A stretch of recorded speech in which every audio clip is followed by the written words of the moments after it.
देखिए, the refractive index of glass is 1.5 and that of water is 1.3। तो ये नहीं दे रखा है कि हम कहाँ से कहाँ मूव कर रहे हैं, ये नहीं दे रखा है। ये दे रखा है कि refractive index of glass separately दे रखा है कि refractive index of glass is 1.5। तो इसका मतलब क्या है कि आपको रिफ्रैक्टिव इंडेक्स जो ग्लास का दे रखा है ना, वो विद रिस्पेक्ट टू एयर दे रखा है। इसी तरह से जो हम दूसरा देखते हैं कि refractive index of water is 1.3, तो वो भी अलग से दे रखा है कि वाटर का, तो यानी कि वो भी विद रिस्पेक्ट टू एयर दे रखा है, मतलब लाइट एयर से वाटर के अंदर एंटर कर रही है, ऐसा कुछ दे रखा है। ठीक है, अब जरा देखिएगा, the refractive index of glass is 1.5। Question number 2 है।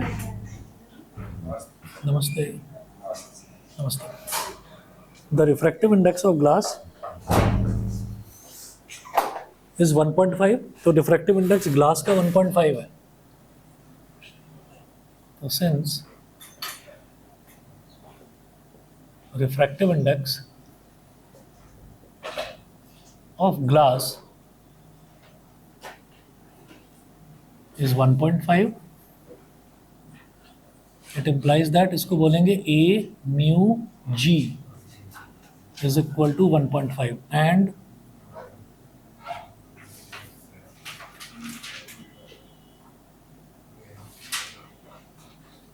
refractive index of water is 1.3. It implies that A mu W is equal to 1.3, ये दे रखा है। अब वो कह रहे हैं if the speed of light in water is 2.25 into 10⁸ metre per second, what is the speed of light in glass. ठीक, तो जैसे ये ए म्यू जी है, इसको तो बोल दिया इक्वेशन नंबर 1, ए म्यू डब्ल्यू को बोल दिया इक्वेशन नंबर 2। तो from equation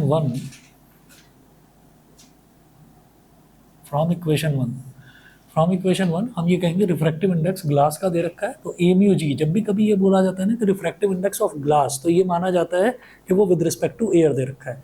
refractive index of water, तो ये माना जाता है कि वो विद रिस्पेक्ट टू एयर दे रखा है, यानी कि लाइट रे एयर से वाटर में एंटर कर रही है, एयर से ही ग्लास में एंटर कर रही है। तो अब आप ये देखें कि ए म्यू जी का मतलब क्या होगा, ए म्यू जी, इसका मतलब होगा V A upon V G, यानी कि speed of light in air upon speed of light in glass is equal to 1.5। अच्छा जी, अब यहाँ पर इन्होंने बोला है if the speed of light in water is 2.25 into 10⁸ metre per second. ठीक है, वाटर का दे रखा है, what is the speed of light in glass. तो हम यहाँ से क्या करेंगे, यहाँ से हम ये कह देंगे कि वी जी को इधर ले जाओ और 1.5 को इधर ले आओ, तो ये क्या हो गया, वी ए अपॉन 1.5। तो इक्वेशन नंबर 1 की हेल्प से हो गया ना ये, इसको इक्वेशन नंबर 3 बोल दीजिए आप, V G is equal to V A upon 1.5। ठीक है, फ्रॉम इक्वेशन 2,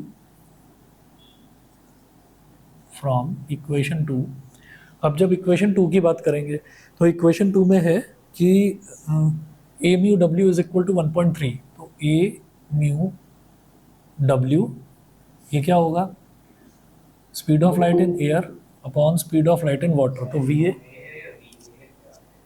ये तो म्यू होगा ना, म्यू, ये म्यू नहीं है ना, म्यू में तो ऐसे लाइन खींचते हैं, ये वी ए है, स्पीड वी ए है ना, ये speed of light in air upon speed of light in glass. तो ए म्यू डब्ल्यू क्या हो जाएगा, V A upon V W is equal to, ये कितना दे रखा है 1.3। ठीक है, तो यहाँ से हम ये कहेंगे कि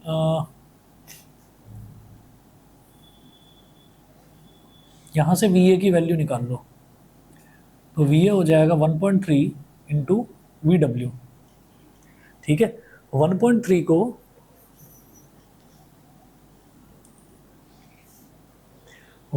को एक चीज़ ये याद रखिएगा कि जब भी कभी हमारे पास ऐसा आता है ना, स्पीड ऑफ लाइट वाटर की जब बोली जाती है, तो वाटर की स्पीड ऑफ लाइट कुछ ऐसे निकालते हैं, सॉरी वाटर का रिफ्रैक्टिव इंडेक्स कुछ ऐसे निकालते हैं। आप ये देखिए 4 है ना, 4 को 3 से डिवाइड करिए, तो 3 1 जा 3, 4 माइनस 3 इज़ 1, फिर डेसिमल लगाएंगे और उसके बाद में 0 आ जाएगा, तो 3 3 जा 9, 10 माइनस 9 इज़ अगेन 1, फिर तो ये 1.3333 आता चला जाएगा। तो वाटर का रिफ्रैक्टिव इंडेक्स आप जनरली देखेंगे या तो आपको 1.3 मिलेगा लिखा हुआ या फिर 1.33 मिलेगा, ठीक है। दोनों ही केस में आप वाटर का रिफ्रैक्टिव इंडेक्स आपको 4/3 ही लेना है। 4/3 से आपकी कैलकुलेशन थोड़ी सी आसान हो जाती है। तो जैसे 1.3 है तो इसको आप 4/3 बोल सकते हैं। सिमिलरली जैसे 1.5 है इसको 3/2 बोल सकते हैं। तो यहाँ से हमारे पास VA हो गया 4/3 VW। मैं ऐसे लिख रहा हूँ, अगर आपका मन करे आप 1.3 लिख लेना, उसमें भी कोई गलती नहीं है। तो ये हो गया हमारे पास इक्वेशन नंबर 4। मुझे तो VG निकालनी है ना, तो क्या करेंगे, देयरफॉर इक्वेशन 3 बिकम्स, इक्वेशन 3 क्या बन जाएगी, VG इज इक्वल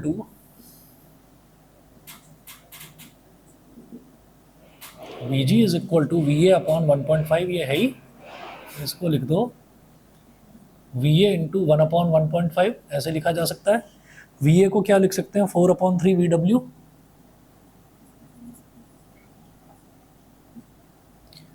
और 1/1.5 4/3। VW कितना दे रखा है क्वेश्चन में, देखिए मेंशन कर रखा है, if the speed of light in water is 2.25 into 10⁸ metre per second. तो VW हो गया 2.25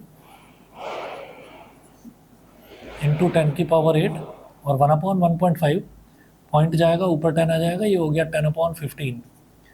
अब जो कर सकते हैं जितना डिवाइड उतना कर लीजिए, 2 और 2 4 और 5 9, तो ये यानी कि 3 से डिवाइड हो जाएगा।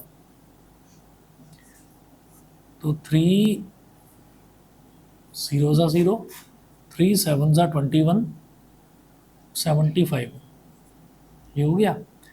फिर पॉइंट गया तो नीचे आ गया 100, 15 5 75, एक ज़ीरो से एक ज़ीरो कट गया, 4 5 20/10 इंटू 10⁸, ज़ीरो से ज़ीरो कट गया, तो 2 into 10⁸ metre per second. Answer देखेंगे, आंसर आ रहा है 1.95 इंटू 10⁸ मीटर पर सेकेंड, ठीक है। वो भी अप्रॉक्सीमेटली 2 के इक्वल है, ठीक। वो 1.95 कैसे आया कि आपने जो ये 4/3 ना लेकर सीधा 1.3 ही ले लिया, 1.3 लेंगे तो 1.95 आ जाएगा, ठीक है। वो भी ठीक है, 2 इंटू 10⁸ मीटर पर सेकेंड, ये भी ठीक है, दोनों सही है, ठीक है जी। इसके बाद अगला देखेंगे क्वेश्चन नंबर 3।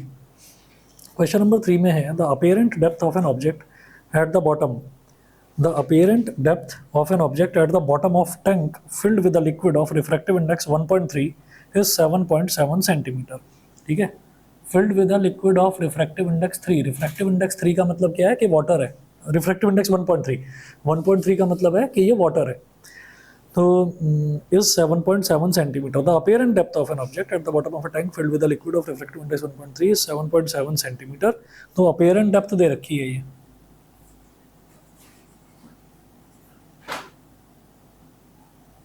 अपीरेंट डेप्थ है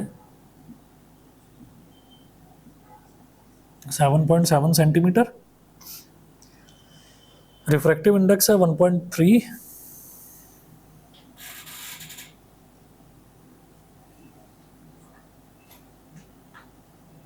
तो रिफ्रैक्टिव इंडेक्स दे रखा है तो आप एयर के रिस्पेक्ट में ही मानेंगे, ऑब्वियसली वाटर ही है ये।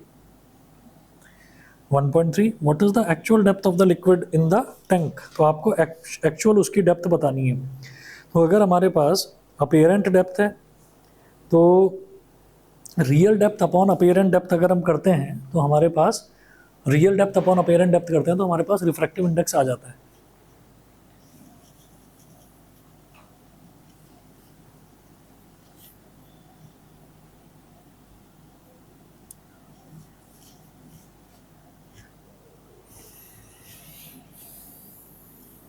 लिखिएगा, as we know that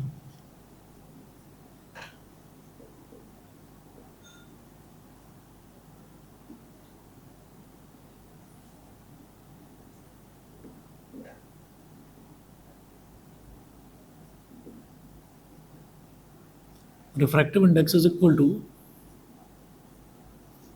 real depth upon apparent depth। Refractive index कितना दे रखा है 1.3, रियल डेप्थ है 7.7 अपॉन अपेरेंट डेप्थ निकालनी है।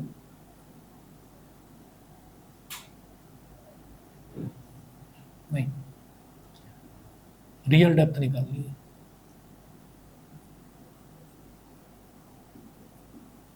अपेरेंट डेप्थ दे रखी है 7.7, तो दोनों को मल्टीप्लाई कर देंगे।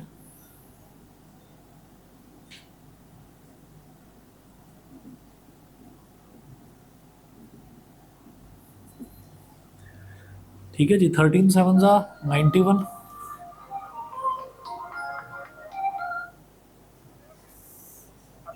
हाँ जी, नमस्कार। हाँ हाँ हाँ जी हाँ जी हाँ जी हाँ जी भैया, पहचान लिया। च- चलो, मैं फिर कल या परसों आता हूँ जी आपके पास, फ़ोन करके आ जाऊँगा। ठीक है, okay ji, okay.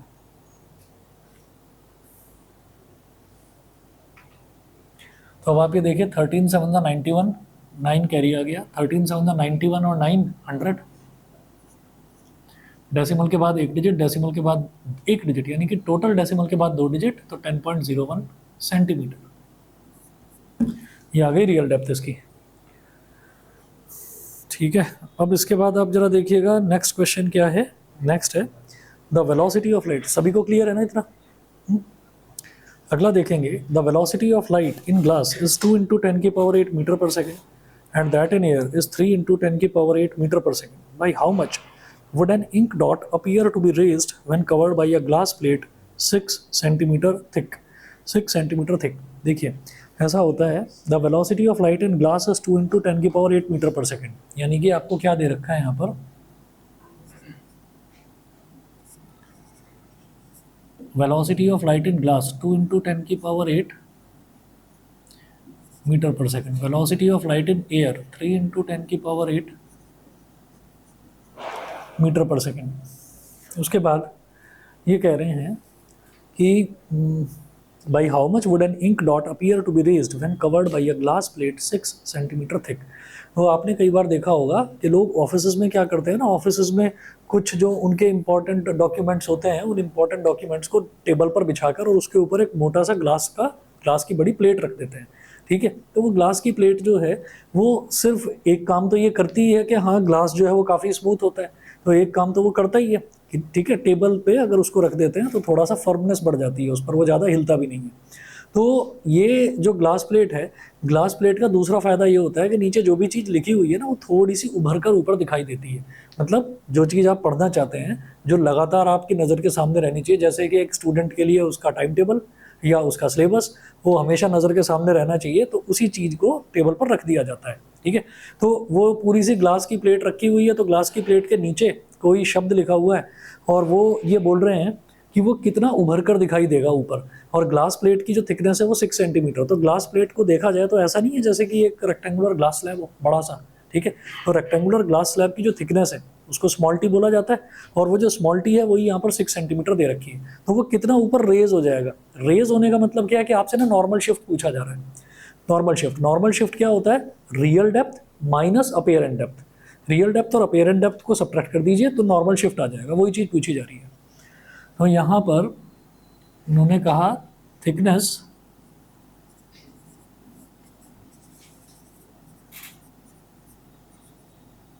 Thickness of glass plate small T is equal to 6 centimetre. अभी ये जो दोनों स्पीड्स हैं ये मीटर पर सेकंड में दे रखी है, तो जो थिकनेस है ना, इसको भी आप मीटर में कन्वर्ट कर लो।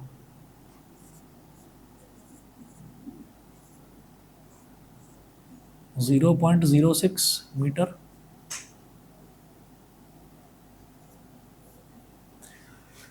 0.06 मीटर। ठीक है, और फॉर्मूला देखिएगा, नॉर्मल शिफ्ट का फॉर्मूला होता है T into 1 minus 1 upon mu. Normal shift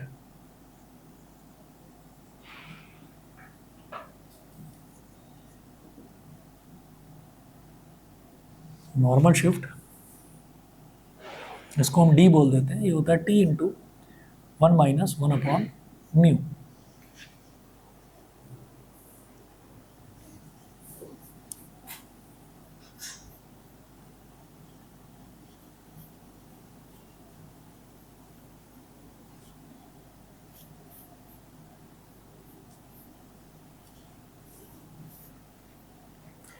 यहां लिखेंगे here mu is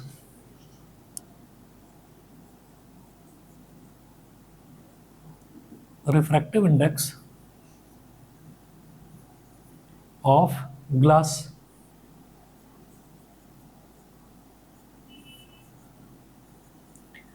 with respect to air।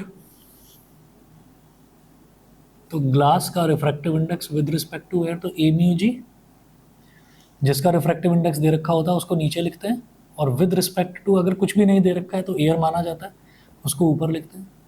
तो ये क्या हो जाएगा, वी ए अपॉन वी जी। तो यहाँ पर म्यू जो है वो आपका ए म्यू जी के ही इक्वल है, तो वी ए अपॉन वी जी। ठीक है, वी ए कितना है 3 इंटू 10⁸, और वी जी कितना है 2 इंटू 10⁸। 10⁸ से 10⁸ कैंसल आउट हो गया, तो म्यू इज इक्वल टू 3/2 हो गया। Therefore 1/μ is equal to 2/3। 1/μ की वैल्यू 2/3 आ गई, यहाँ डाल देंगे। So D is equal to, D क्या होता है, मैं दोबारा से उस डायग्राम में बता देता हूँ कि ये हमारे पास जैसे रेक्टेंगुलर ग्लास प्लेट थी ना, रेक्टेंगुलर ग्लास स्लैब था, तो हमने ये कहा था कि अगर कोई इमेज यहाँ पर बन रही है और ऑब्जेक्ट यहाँ पर रखा है, तो यहाँ से लेकर यहाँ तक वाला जो डिस्टेंस था ये कहलाता था आपका अपीयरेंट डेप्थ।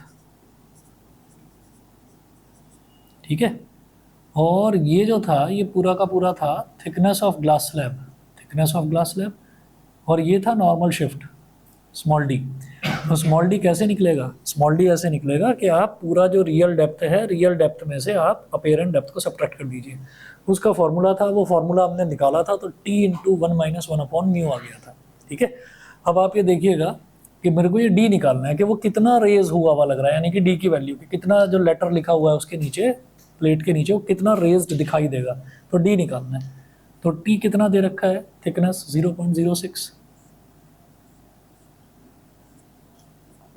1 माइनस 2/3,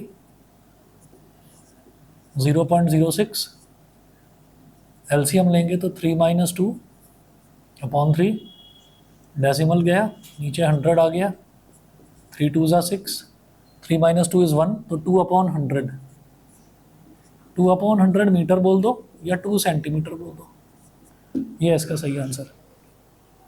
ठीक है जी,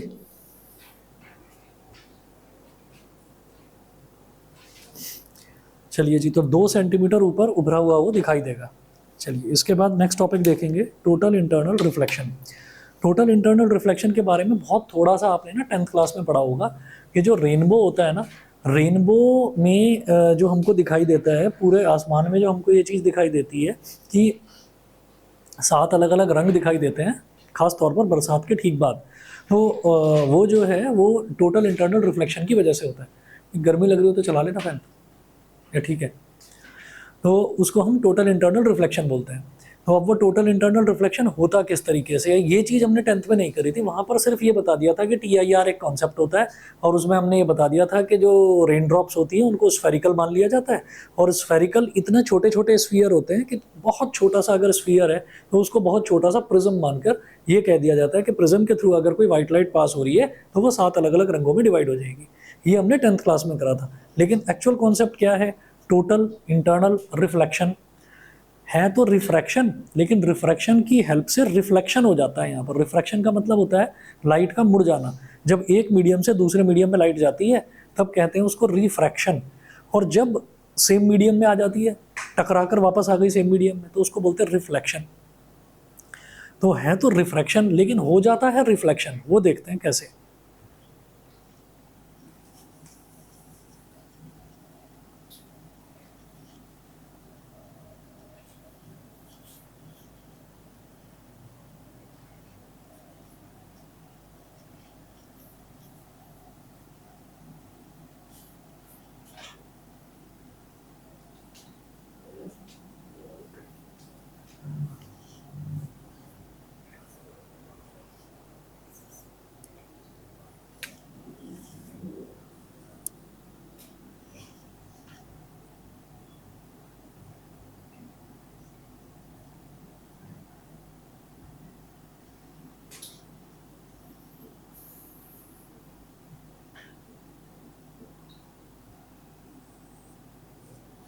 total internal reflection.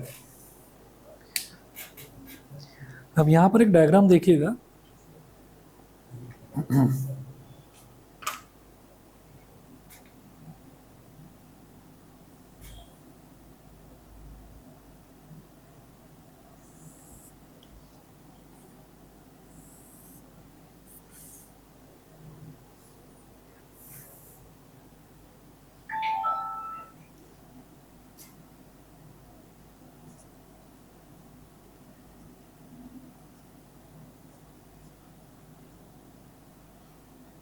Denser medium इसको तो बोल देंगे 2,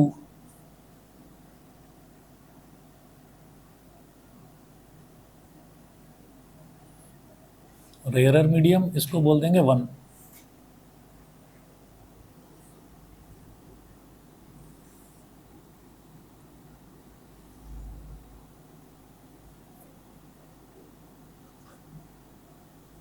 तो टोटल इंटरनल रिफ्लेक्शन हमेशा होता तब है जब लाइट रे डेंसर मीडियम से रेयरर मीडियम में ट्रैवल कर रही होती है। रेयरर से डेंसर में नहीं, डेंसर से रेयरर में जब लाइट रे ट्रैवल कर रही होती है तब टोटल इंटरनल रिफ्लेक्शन होता है। अब कैसे? हमने कहा कि चलिए अलग अलग केसेस देखते हैं। एक हमारा है ऑब्जेक्ट जिसको हमने पॉइंट ऑब्जेक्ट मान लिया और कह दिया ओ। तो हमने ये कहा कि कोई कितना भी डेंसर मीडियम क्यों ना हो, अगर वहाँ से लाइट रे किसी भी, अच्छा ये जो है ये बीच की बाउंड्री है,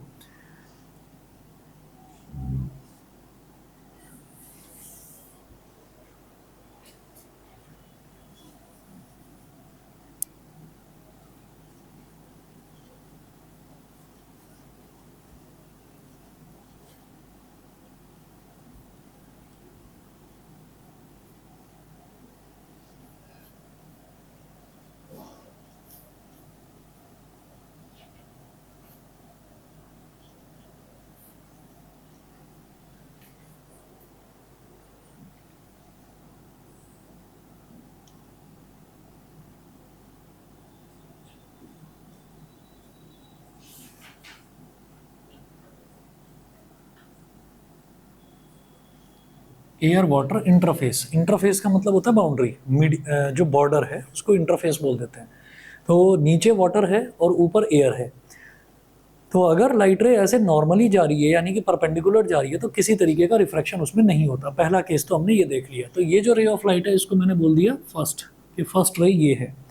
उसके बाद आप ये देखिएगा, फिर हमने कहा कि अब हम एक सेकंड रे देखते हैं। तो वो सेकंड रे इस तरीके की हमने देखी,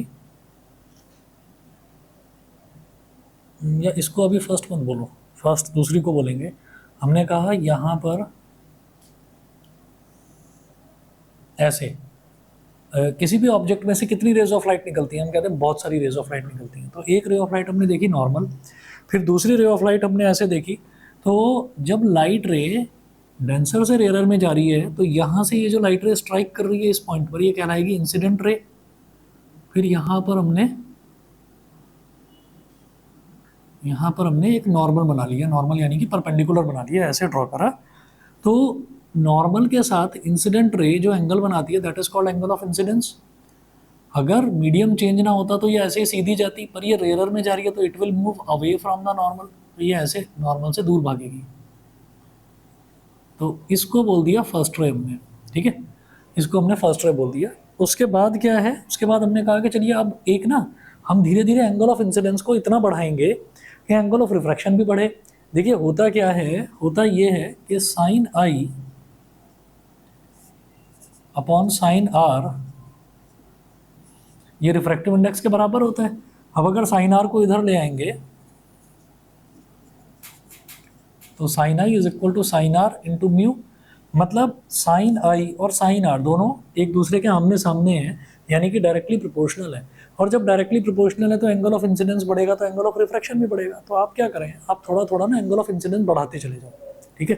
तो आपने थोड़ा सा बढ़ाया, और उसको कहाँ तक बढ़ाना है? एंगल ऑफ इंसिडेंस को वहाँ तक बढ़ाना है जब तक आपका एंगल ऑफ रिफ्रैक्शन 90 डिग्री ना हो जाए, है ना, तब तक बढ़ाना है एंगल ऑफ इंसिडेंस को।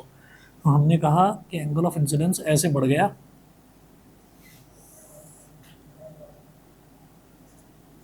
ये सेकंड रे है,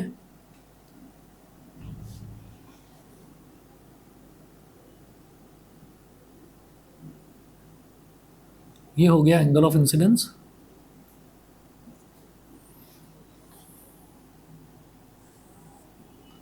और ये हो गया एंगल ऑफ रिफ्रैक्शन आर, ठीक है ना। रिफ्रैक्टेड रे अब क्या होगी, बाउंड्री के अलोंग हो गई। तो ऐसा एंगल ऑफ इंसिडेंस, ऐसा एंगल ऑफ इंसिडेंस जिसके लिए एंगल ऑफ रिफ्रैक्शन 90 डिग्री हो जाए, ऐसे एंगल ऑफ इंसिडेंस को हम बोलते हैं क्रिटिकल एंगल, क्रिटिकल एंगल, ठीक है।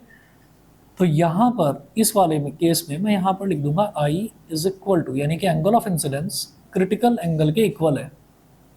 रीजन में because R is equal to 90 degree. इस केस में जो आई है वो क्रिटिकल एंगल से छोटा है। अब हमने क्या कहा कि थोड़ा सा एंगल बढ़ा दो, ठीक है, एंगल ऑफ इंसिडेंस को थोड़ा सा बढ़ा दो। आपने बढ़ा दिया,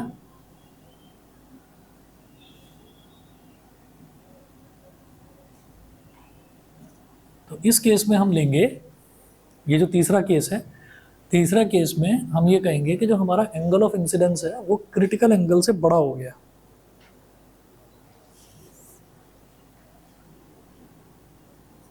I is greater then I c. तो अब क्या होगा कि जब एंगल ऑफ इंसिडेंस आपने क्रिटिकल एंगल से भी बढ़ा दिया तो एंगल ऑफ रिफ्रैक्शन और बढ़ जाएगा, और जब वो बढ़ेगा तो भाई 90 डिग्री से बढ़ने के बाद होगा क्या, फिर तो वो यहीं आ जाएगा ना। तो ये हो गया आपका, इतना बड़ा हो गया एंगल ऑफ रिफ्रैक्शन, ठीक है, एंगल ऑफ रिफ्रैक्शन इतना बड़ा हो गया। लेकिन हो क्या रहा है, अब ये दूसरे मीडियम में लाइट रे जा ही नहीं रही है, ये तो इसी मीडियम में वापस आ गई। और जब सेम मीडियम में लाइट रे वापस आ जाती है तो उसको रिफ्रैक्शन नहीं कहा जाता, उसको कहते हैं रिफ्लेक्शन। तो हो रहा है रिफ्रैक्शन, लेकिन रिफ्रैक्शन की वजह से जब लाइट रे वापस आ जाएगी तब हम उसको कहेंगे कि ये तो वापस आ रही है, वापस आने का मतलब है रिफ्लेक्शन, ठीक है।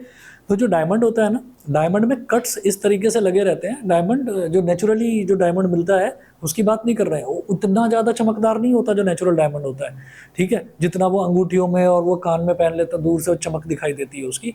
तो वो जो होता है वो आर्टिफिशियली मेड डायमंड्स होते हैं, उनकी जो एजेस हैं उनको इस तरह से काटा जाता है कि उन पर जब लाइट रे स्ट्राइक करती है ना, तो वो स्ट्राइक करने के बाद में डायमंड के अंदर जाए, अंदर जाने के बाद में बाहर निकलने की कोशिश करे लेकिन फिर वापस अंदर आ जाए। तो लाइट रे रिफ्रैक्ट होने की कोशिश करती है, यानी कि डायमंड क्या है, डेंसर मीडियम, तो डेंसर मीडियम से बाहर एयर में आने की कोशिश करती है लेकिन एयर में नहीं आती, वो टोटल इंटरनल रिफ्लेक्शन होकर अंदर ही रह जाती है। तो जब लाइट रे अंदर ही अंदर बार बार TIR होता रहेगा तो इसलिए वो चमकदार दिखाई देगा, उसके अंदर ही लाइट रेज स्ट्राइक करती रहेंगी, तो वो इस वजह से जो हीरा है वो चमचमाता हुआ दिखाई देता है। चलिए जी, अब यही कहानी इसमें लिखी हुई है टोटल इंटरनल रिफ्लेक्शन की। देखेंगे, if light passes from an optically denser medium to a rarer medium, अगर लाइट एक डेंसर मीडियम से रेयरर मीडियम में एंटर करती है, then at the interface the light is partly reflected back into the denser medium and partly refracted into the rarer medium. This reflection is called internal reflection.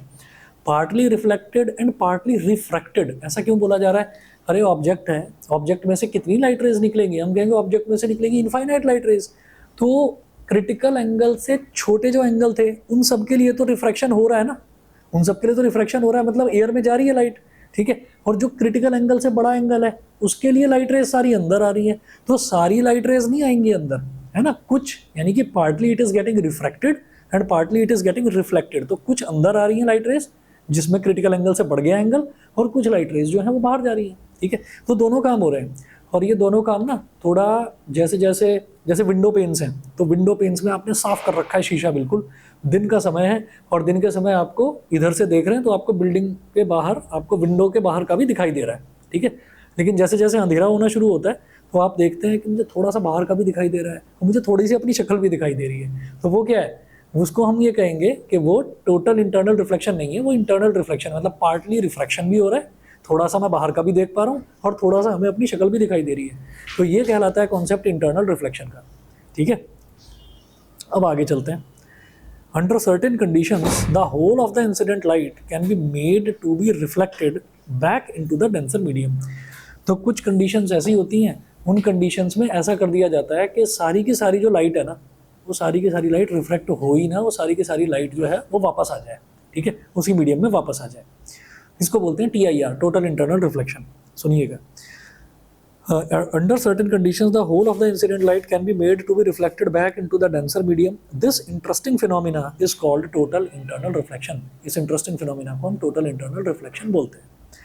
The angle of incidence in the denser medium for which the angle of refraction in the rarer medium is 90 degree is called angle of critical angle, is called critical angle of the denser medium and is denoted by IC. IC मतलब critical angle. ठीक. The phenomena in which a ray of light traveling at an angle of incidence greater than the critical angle from denser to rarer medium is totally reflected back into the denser medium is called total internal reflection. ठीक है.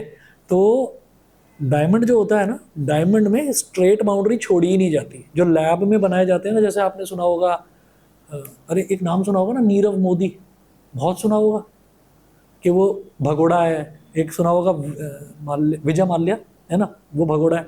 विजय माल्या का तो अलग business था, इसका ये aviation का और लिकर इंडस्ट्री ये सारा उसका था, है ना. लेकिन विजय माल्या के बारे, वो नीरव मोदी के बारे में ये बोला जाता है कि वो ना क्या बोलते थे उसको, हीरा, किंग ऑफ डायमंड्स बोला जाता था उसको, है ना.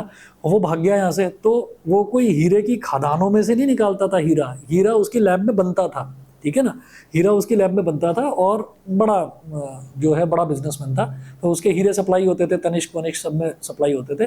तो वो जो लैब में जो बनते हैं ना हीरे, वो लैब में जो हीरे बनते हैं उसमें सीधा कट कहीं नहीं छोड़ा जाता, उसमें कट टेढ़े मेढ़े कट ऐसे छोड़े जाते हैं. तो वो टेढ़े मेढ़े कट ये सोचकर छोड़े जाते हैं कि भाई लाइट जो है वो टोटल इंटरनल रिफ्लेक्शन हो उसका, वो अंदर आए वापस, वो बाहर निकल कर ना आए. तभी तो वो हीरे को कोई भी ऐसे ऐसे ऐसे ऐसे करके देखते चमचमाता हुआ नजर आता है, किसी भी कोने से देख लो. ठीक है. तो वहां पर यूज करा जाता है TIR. अब देखेंगे from Snell's law sine I upon sine r is equal to 2μ1. ठीक है, 2μ1 यानी कि मैंने डेंसर मीडियम को 2 बोला है और रेयर मीडियम को 1 बोला है. और टोटल इंटरनल रिफ्लेक्शन के लिए कंडीशन यही होती है कि लाइट रे डेंसर मीडियम से रेयर मीडियम में ट्रैवल करे. ठीक है, तो डेंसर मीडियम हमने बोल दिया 2 और रेयर मीडियम को हमने बोल दिया 1. और हीरे का एग्जांपल बार बार इस वजह से ले रहा हूँ कि हीरे से ज़्यादा डेंस कुछ होता ही नहीं है, पता ही होगा आपको. From Snell's law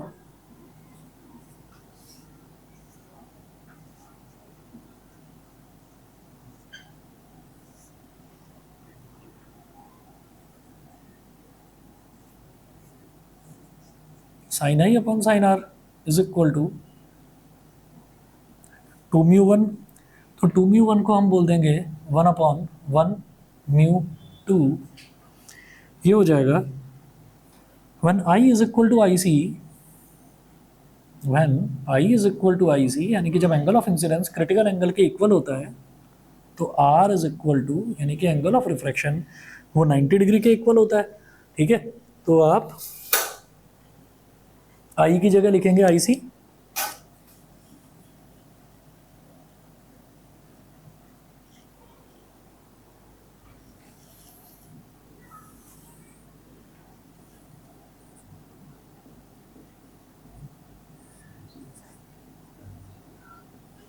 sign IC upon sine 90 degree, sine IC upon sine 90 degree is equal to 1 upon 1μ2,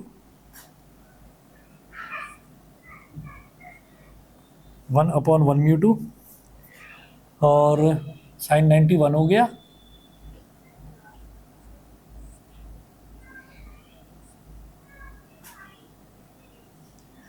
अब क्या करिए, 1μ2 को इधर ले आओ, साइन IC को इधर ले जाओ.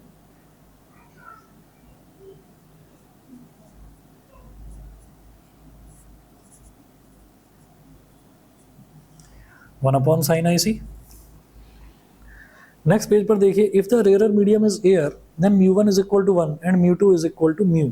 ठीक है, रेयर मीडियम अगर एयर है तो एक चीज ये आपको याद रखनी है कि एयर का जो रिफ्रैक्टिव इंडेक्स है वो 1 होता है.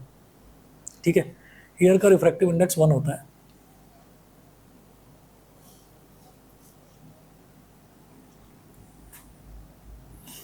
अच्छा, ना याद आए ना ये याद रखना कि जैसे रिफ्रैक्टिव इंडेक्स ऑफ एयर बोला, तो रिफ्रैक्टिव इंडेक्स ऑफ एयर बोला, ये तो नहीं बताया ना विद रिस्पेक्ट टू व्हाट, ये तो नहीं बताया, विद रिस्पेक्ट टू तो एयर ही होगा ना. तो ये क्या हो जाएगा, velocity of light in air upon velocity of light in air, तो 1 ही हो जाएगा. ठीक है, ठीक है. If the rare medium is air then μ1 is equal to 1 and μ2 is equal to μ. तो रेयर मीडियम जो है उसको मैंने एयर बोल दिया, तो μ1 जो है वो 1 हो गया, और म्यू टू जो है वो म्यू हो गया। एक चीज़ और देखिएगा कि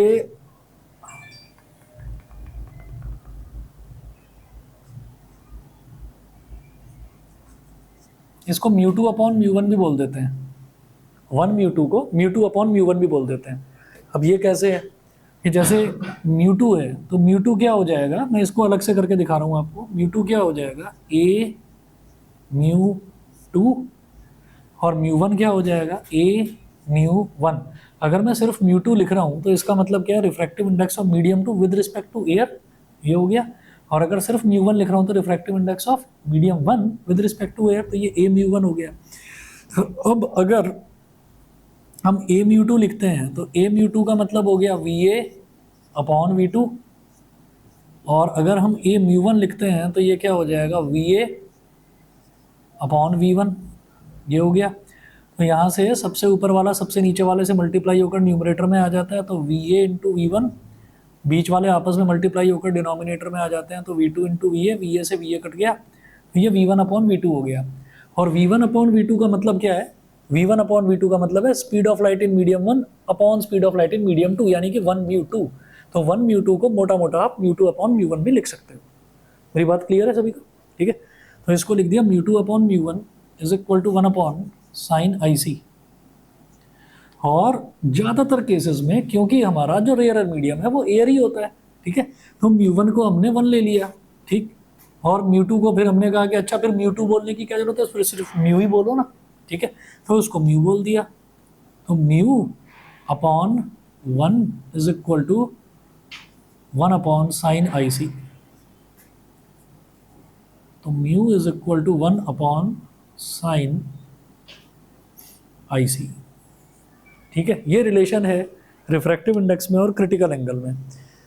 उसके बाद एग्जांपल देखिए, हमारे पास कुछ सब्सटेंसेस हैं, जैसे वाटर है, तो वाटर का जो रिफ्रैक्टिव इंडेक्स है वो है 1.33, और जो क्राउन ग्लास है उसका रिफ्रैक्टिव इंडेक्स है 1.52। मैंने आपको बताया था जैसे जैसे मीडियम डेंसर होता चला जाता है उसका रिफ्रैक्टिव इंडेक्स जो है वो बढ़ता चला जाता है, ठीक है। डेंस फ्लिंट ग्लास, इसका रिफ्रैक्टिव इंडेक्स है 1.65, तो इसका रिफ्रैक्टिव इंडेक्स थोड़ा और ज़्यादा हो गया, और डायमंड का सबसे ज़्यादा 2.42। फिर इनके क्रिटिकल एंगल्स लिखे हुए हैं। ये क्रिटिकल एंगल्स आज तक तो पूछे नहीं गए कि आपसे क्रिटिकल एंगल पूछे हैं, लिख दिया है बस यहाँ पर, इनको याद वाद करने की जरूरत नहीं है, ठीक है ना, डायरेक्टली पूछा नहीं जाता। अब इनकी जरा एप्लीकेशंस देखनी है बेटा, रिफ्रैक्टिव इंडेक्स कर लेना, रिफ्रैक्टिव इंडेक्स कर लेना, क्योंकि इनकी ज़रूरत पड़ जाती है। 1 मिनट दीजिएगा, अभी आ रहा हूँ।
हाँ जी, नेक्स्ट देखेंगे applications of total internal reflection. इसमें है some of the applications of total internal reflection are, first है स्पार्कलिंग ऑफ डायमंड, डायमंड का चमकना, अभी डिस्कस भी करा था।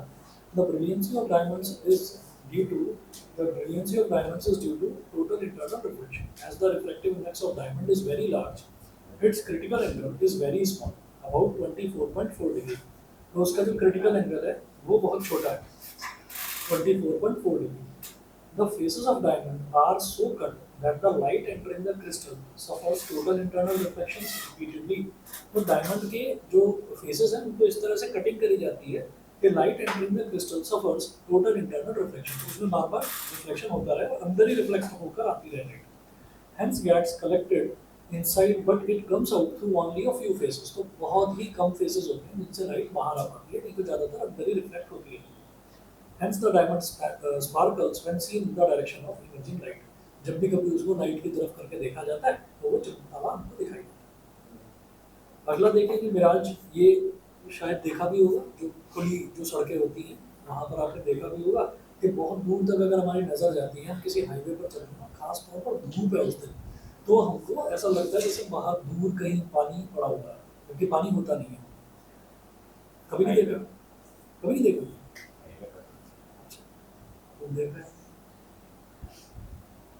It is an optical illusion observed in deserts or over hot extended surfaces like a coal tarred road। coal tarred road यानी कि coal tar से ही जो road है वो बनाई जाती है सारी की सारी।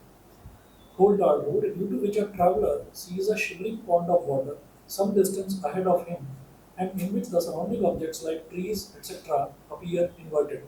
ठीक है, हाँ, अब इतना ज़्यादा नहीं होता कि पानी तो दिखाई दे जाता है, लेकिन इतना ज़्यादा नहीं होता है कि उस पर जो पेड़ है वो पेड़ की भी परछाई दिखाई दे जाए। ठीक है, वो पहले कभी हुआ करता था जब पेड़ हुआ करते थे, पेड़ हाईवे के आसपास जब पेड़ हुआ करते थे, अब पेड़ होते नहीं है, ठीक, तो दिखाई भी नहीं देते। तो यहाँ पर देखिए, on a hot summer day the surface of the earth becomes very very hot. The layers of air near the earth are more heated than the higher ones, hence the density and refractive index of air layers increase as you move higher। ठीक है, तो इसका diagram देख लीजिए जरा।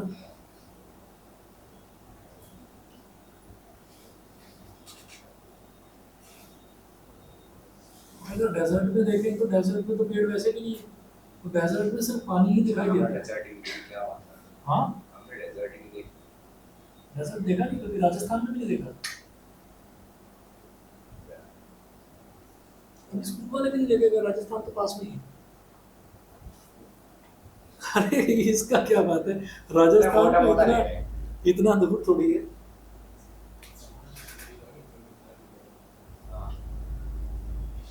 Sir Abu Dhabi करते हैं, बताओ। हाँ, अबू धाबी करते हैं, अबू धाबी की ट्रिप जाती है स्कूल की। हाँ, तो वहाँ कौन जा, तो फिर बहुत पैसा बनता है उसके।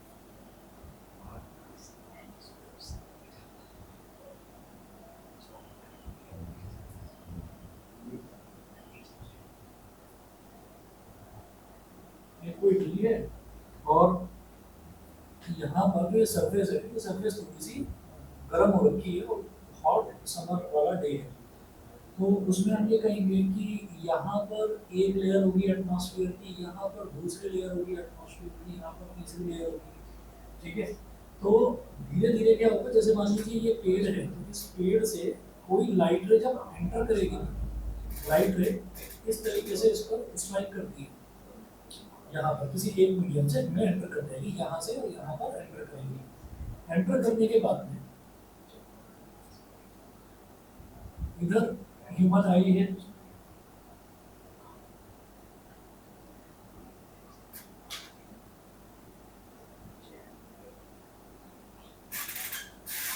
इधर आई है।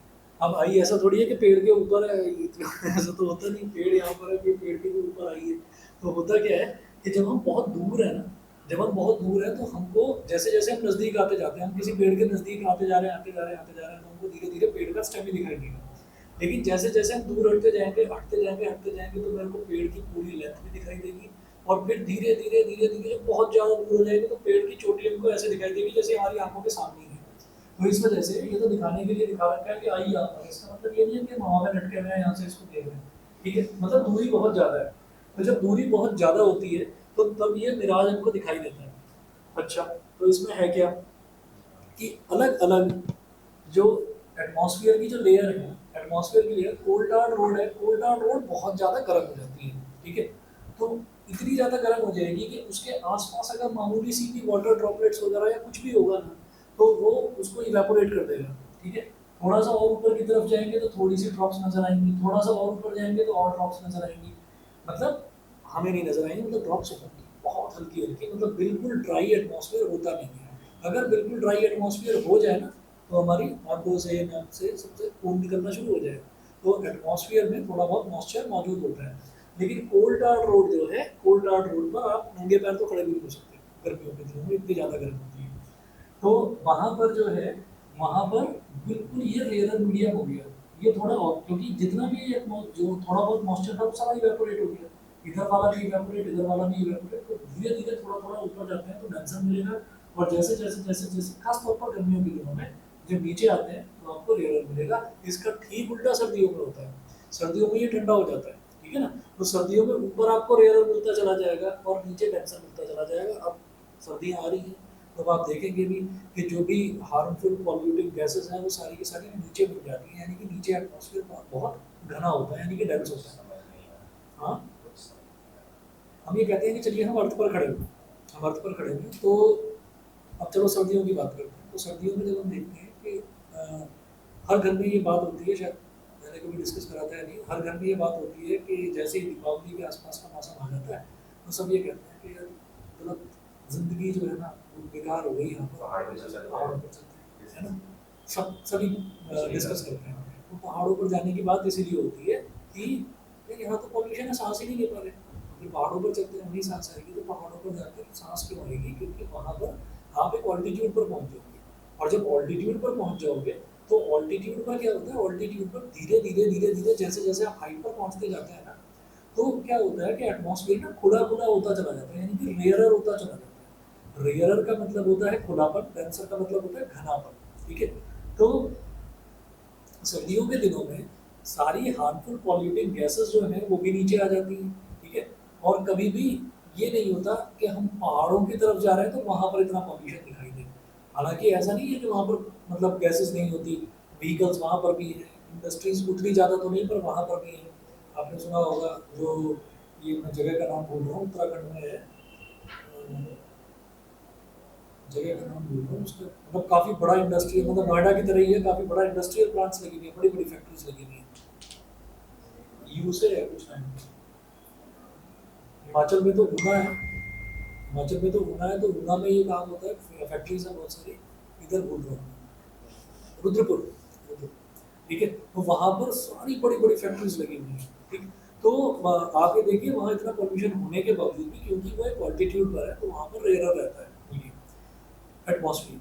अब आ जाते हैं गर्मियों में। तो गर्मियों में क्या होता है, गर्मियों में जो ज़मीन है वहाँ तक जब हीट आती है ना तो ज़मीन बहुत ज़्यादा तपने लगती है, जब बहुत ज़्यादा गर्म हो जाती है तो गर्म होने से क्या है कि उसके आसपास का जितना भी एटमॉस्फेयर है वो सारा का सारा रेयरर होना शुरू हो जाता है। रेयरर क्यों होता है, जितने भी हार्मफुल पॉल्यूटेंट्स हैं या आप ये देखिएगा कि मॉइस्चर कंटेंट है एटमॉस्फेयर में, वो सारा का सारा इवेपोरेट होना शुरू हो जाता है।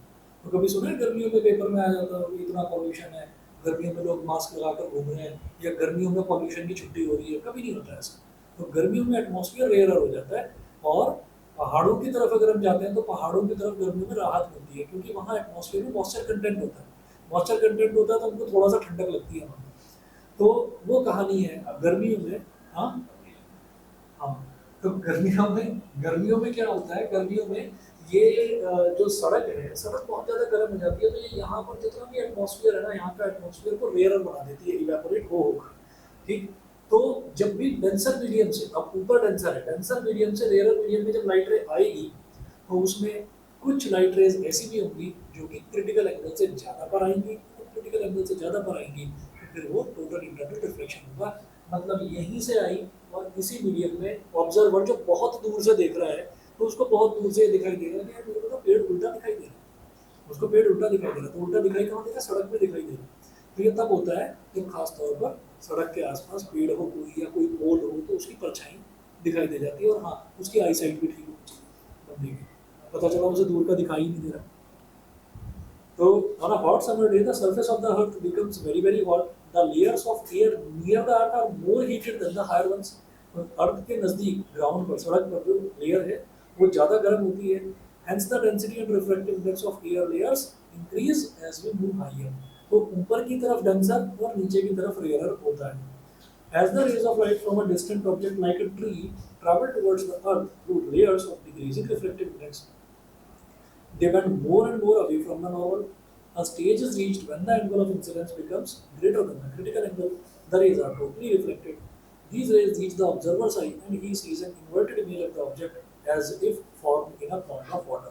ठीक है, थोड़ी देर के लिए दिखता है, जैसे जैसे नजदीक जाता जाता है फिर गायब हो जाता है, फिर कुछ पेड़ नहीं दिखाई देता, ना पानी दिखाई देता। ठीक है, total reflective prism next class में देखिए। ठीक है, आज इतना ही करें। तो बाकी मैथ्स वाले बच्चों को बता देते हैं भाई कल का ऑफ है, कल की छुट्टी है, परसों की छुट्टी है, अब सीधा मंडे को मुलाकात होगी।